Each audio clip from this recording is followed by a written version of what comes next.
Our unnecessary dependence on fossil fuels means we now produce more CO2 than ever, causing climate change.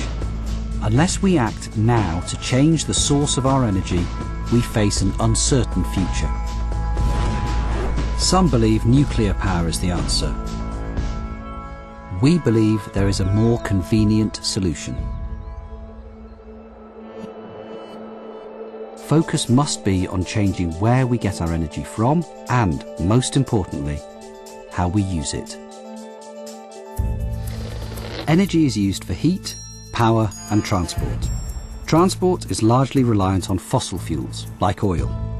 The rest of the energy consumed in the UK is in two forms, heat and electricity. Now, most heat is generated from gas. It gets pumped into central heating boilers or is used in industry, say to fuel the furnaces at a steelworks. Some heat is also sourced from coal and oil. Electricity comes from coal, gas, renewable sources and nuclear. Nuclear is only a slice of our electricity, and the current plans for new nuclear won't increase this. So it would only play a tiny role in cutting CO2. And yet, it's back on the agenda. Since the 1970s, the government has spent £13 billion on nuclear research and development. But this is dwarfed by the figure of £70 billion that the government will have to spend on cleaning up the nuclear waste that has been produced. Already we're stuck with more than 2 million cubic metres of nuclear waste. That's enough to fill nearly 500 Big Bens. With the government spending £13 billion in research and development for the nuclear industry, add that to the £70 billion just to manage the current nuclear waste, and a mere £1 billion for research and development into renewables. Is it any wonder renewables haven't had the chance to reach their full potential?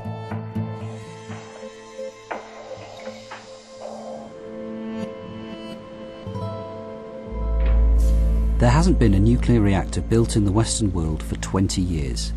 The only country building one now is Finland, and it's blocking sustainable options.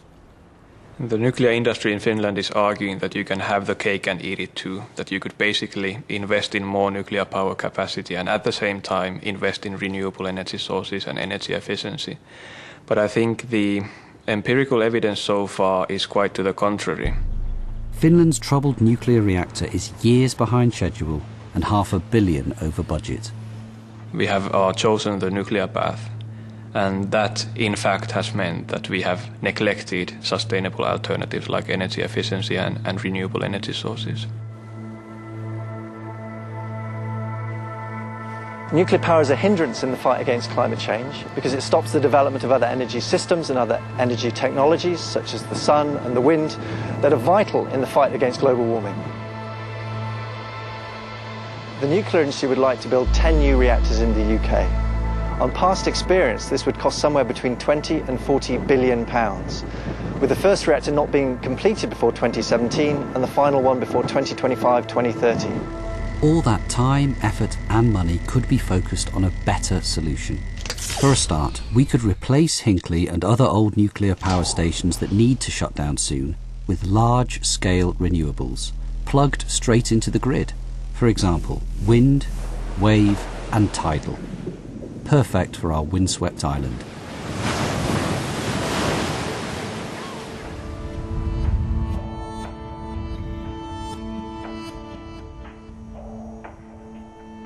Projects like this at Green Park, where a single wind turbine is providing electricity for the offices, or maybe a retail park or a sports ground, are becoming increasingly common in the UK.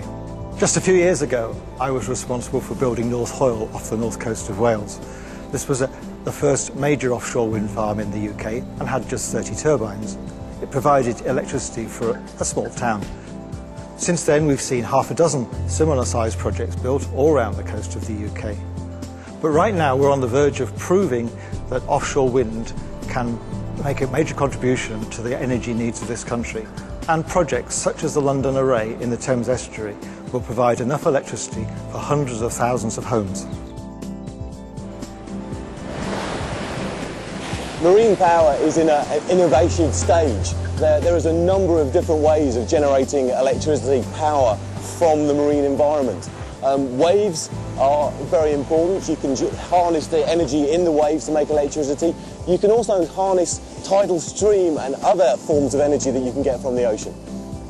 The WaveHub project particularly is very important. It allows us to develop and deploy in the ocean environment new technologies to generate electricity from both wave, tidal streams.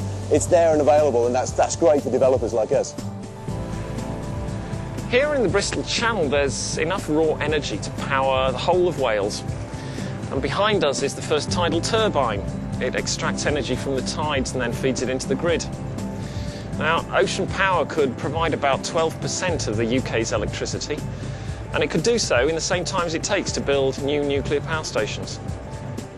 If you combined all these renewables, they could provide twice as much as nuclear, and quicker. While these large-scale renewables are being built, we should be less wasteful with what we've got. Drax coal-fired power plant in North Yorkshire, the biggest polluter in the UK at 23 million tonnes of CO2 a year. Worse, big power plants waste 2/3 of the energy they produce as lost heat up the cooling towers. We throw away the same amount needed to provide heat and hot water for every building in the country. That waste heat could be used to heat homes or for industry. All that's needed is for smaller power plants to be built closer to where the heat is used. These are called combined heat and power plants, or CHP. They're quiet and blend into the environment. Some local councils are catching on to the idea.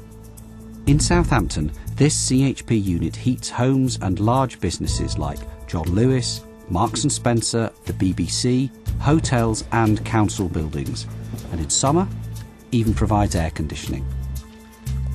Many of the new homes which are now being built around the UK could quite easily be linked to a scheme like this.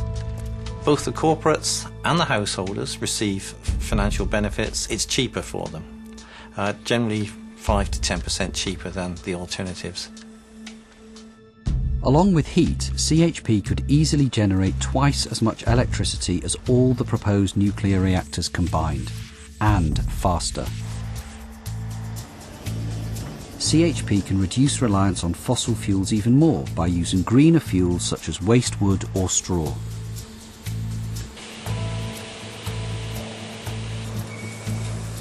In this brewery in Manchester, they'll use spent grain from beer making to fuel their CHP unit.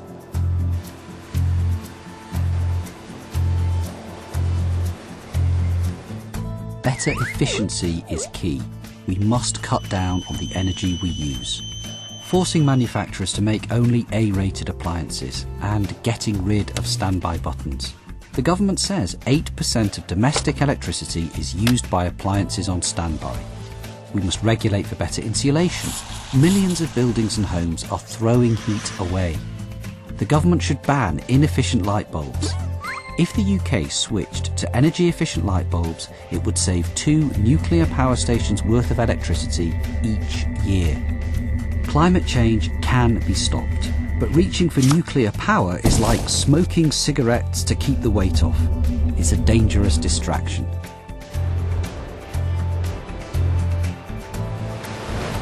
There is enough raw potential in the wind, sun and ocean to provide energy for the UK many times over.